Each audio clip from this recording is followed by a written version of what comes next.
Welcome, friends and collectors. You have joined me for a very special Diecast Emporium collection video. As the title will clearly tell you, this will be my collection of 124 scale CCM Caterpillar bulldozers. Cat calls them track-type tractors.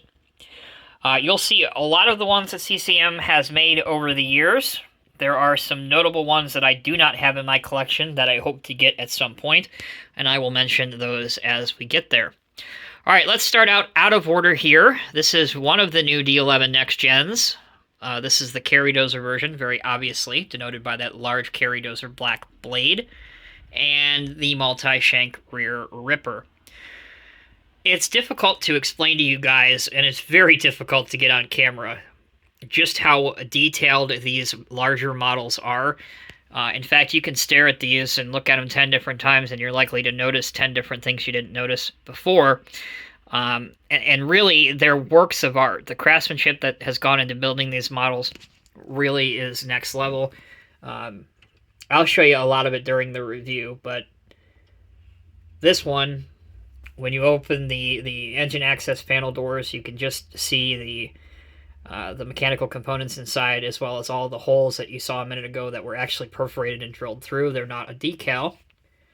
So again, these models are just absolutely impressive. No question about it.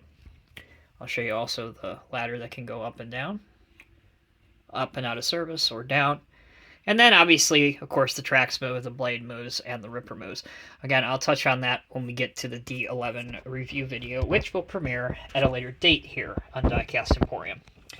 Okay, starting now with smallest to largest, here is the Contractor series by CCM, which was a series intended to showcase some of the entry-level or the smaller cat machines that general contractors like landscaping companies and small construction companies would buy. And I think it was an awesome idea. I have all of them in my collection, but here is the Dozer that's in that collection, the D5K2 LGP, which, as you know, is now the new Cat D3. But another model with great functionality, fantastic detail.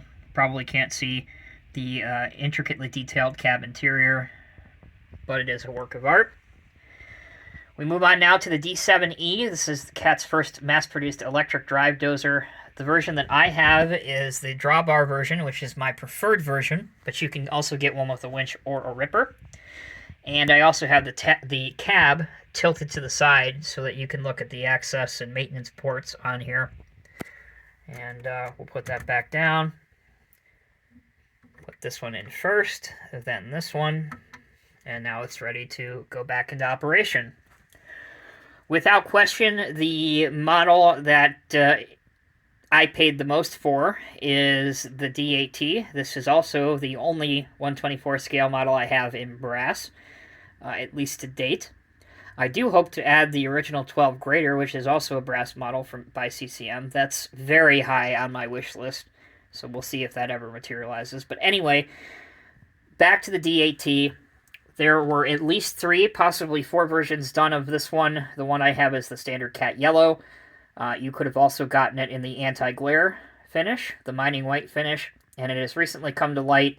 A couple people were posting about it on social media, that some, maybe a handful or less of the mining white ones also came with like a black engine cover, or at least top of the engine cover. But I don't know, I have never seen any of those in person. Okay.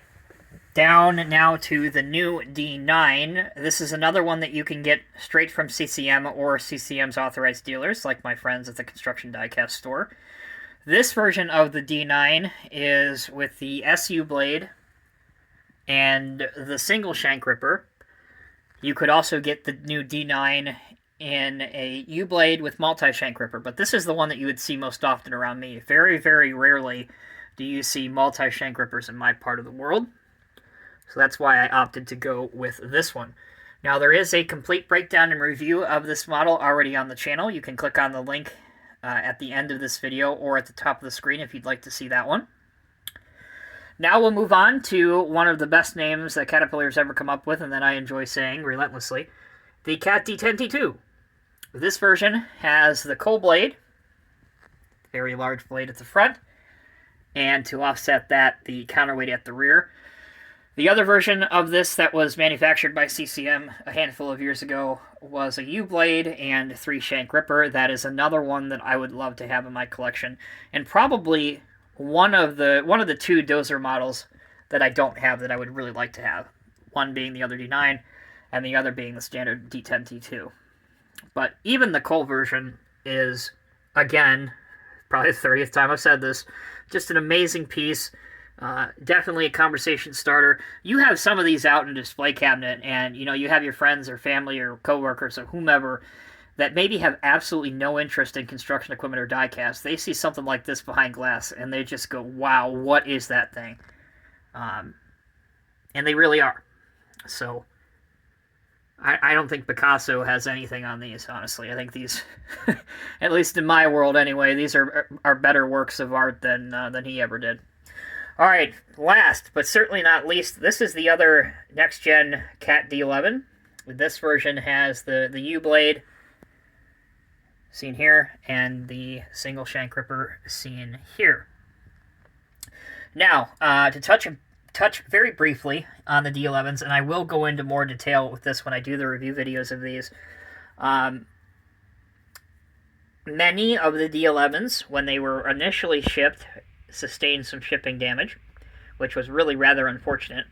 I was lucky enough to purchase both of mine from BRI, Buffalo Road Imports, and I really have to give a special thank you and mention out to everyone at BRI, Sean, Brandon, the ladies, everyone, who took the time to ensure extra safety measures and precautions were taken so that both of mine arrived from Western New York to Southwest Ohio in one piece. And for that, I am very, very thankful and grateful for, because unfortunately, that was not the norm. Many D11s had problems, but thankfully, mine did not. All right, guys, my phone is telling me that it's getting hot and may shut off randomly. That's a brand new message I've never seen before. So I guess that brings this video to a close. Thank you all so very, very much for watching Diecast Emporium over the years. Again, I am humbled and honored and proud to have built Diecast Emporium into what it is today, and even more eternally grateful for the wonderful people, friendships, and partnerships that I have made through this little side passion of mine. So again, something that I don't think gets mentioned enough, and that's nobody's fault but mine. All right, let me know down in the comment section below if you have any of these in your collection, or if you'd like to add any of them to your collection. Again, the D9, you can get that straight from CCM. You can get the D5K straight from CCM. The D11s you can get from places like BRI, at least at the time I'm recording this video. And then the other ones like the D10T2, and especially the D8T, those you'll have to do a little bit of research to track down, and they'll probably cost you a pretty important, vital piece of your body if you want one. Alright guys, thanks for watching. Until next time, take care, be well. I'll see you in the next review.